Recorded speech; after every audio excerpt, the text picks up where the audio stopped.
Okay, sorry that it's so dark in there. For some reason my flashlight's not working. There's the clip. I just got it on.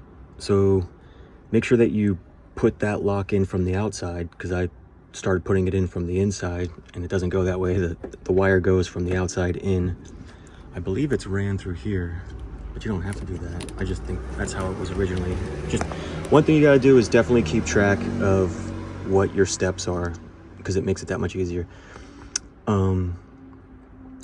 That switch should go to the left, and then I just kind of used a screwdriver and walked it over to the hole.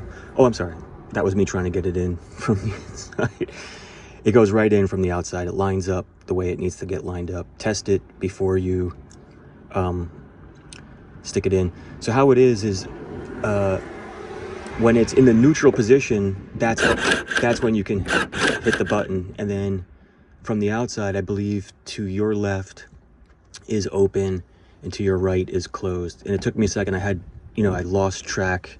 I put it back originally perfectly, just the way I took it apart. I kind of got lucky with that.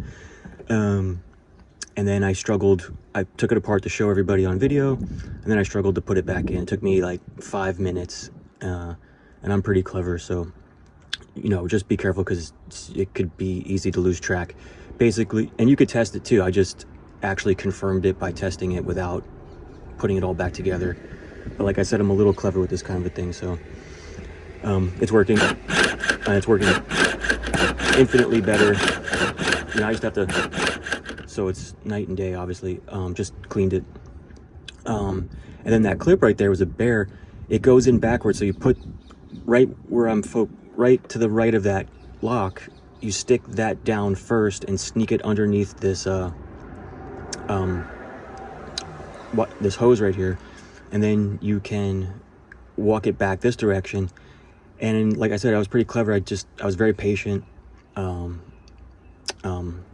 I pushed it in as I went. I got those little ears in the very beginning of that tab to go in first, and I kind of got lucky with the bottom, where it's sort of, I got the top and then the bottom just seems like it aligned itself. So I need a better flashlight to see if it's floating on the bottom there, but I'm pretty sure it's in.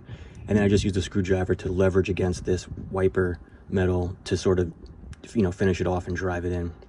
So all in all, I feel like I got pretty lucky with this. I am clever, so maybe a half hour, I could see people struggling with this, and I could see people just blowing right through it. But it is possible. Definitely be patient. Definitely don't force anything. Be careful with your solvents and things like that. And good luck. This is part 2.